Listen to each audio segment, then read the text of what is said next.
mga ka-Insu! For today's video, kaduan nyo akong pumunta sa Poblacion East, Lamot, Ifugao. Yes, ininbitahan tayo ni SK Chairperson Mark Lorenzo na mag-judge sa kanilang Zumba, Choral, and Solo Singing. So, magiging judgeries tayo for today's video. Kaya mga ka-Insu, see you! We're here na nga sa kanilang multipurpose hall ng Barangay Poblacion East, Lamot, Ifugao. At nagulat ako ng very light at madami-dami na ang tao para manood ng kanilang patimpalak.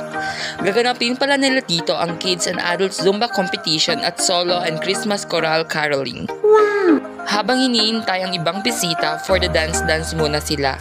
Mapabata, kabataan at matatanda. Nakakatuwa lang na panoorin ang mga bata na hanggang ngayon alam pa rin nila ang magsayaw ng kanilang kinagisnan na kultura. Makikita mo talaga na proud sila sa etnisidad na kinabibilangan nila. Wow! Malapit talaga ang loob ko sa mga katulad nila. Dahil lingid sa inyong kaalaman mga ka-Insu, ang ka-Insu nyo ay may dugo rin na 1/4 ng Kalinga. Kasjay! Kaya love ko ang mga IPs. Wow! For the welcome remarks na nga dyan ang kanilang kapitana na si Honorable Imelda Bunol Kawagdan. Bongga ang kanilang kapitana dahil fresh at maganda. E di sana all. At for the message na din dyan ang kanilang Vice Governor na walang iba kundi si Honorable Martin L. Habawel Jr. Hello po, Vice! Wow! Fast forward, pinakilala na kami dyan isa't isa. Lan Villaverde, first runner-up. She currently serves as the SK Chairperson of Barangay Pieza Villaverde, Nueva Vizcaya, and she is also a content creator.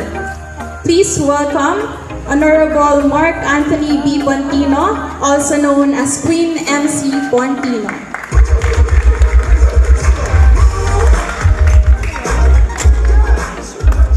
Without further ado, nagsimula na nga ang Zumba Competition Kids category. Ito pala ang nanalo sa Kids category. So for tawa nga ako dyan dahil nakikita ko ang kanilang leader na alam ko na ang kanyang future paglaki. So for ganda ng panoorin sila dahil so for gagaling nilang sumayaw at gumiling. Kaya deserve nila ang manalo for today's video. Wow! Ito naman ang second participants natin for Zumba Kids Edition. Natutuwa nga ako ng pagmasdan sila habang sumasayaw dahil nakikita ko sa bawat isa na nag-e-enjoy sila. So for tingin sila sa akin habang sumasayaw kaya napapa-smile na din ang kaisuyo. Pero still, congrats mga ading, love ko kayo! Wow! After nga ng kids category, proceed naman na tayo sa adult category.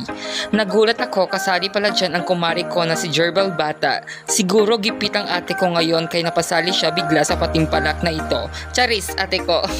Wow!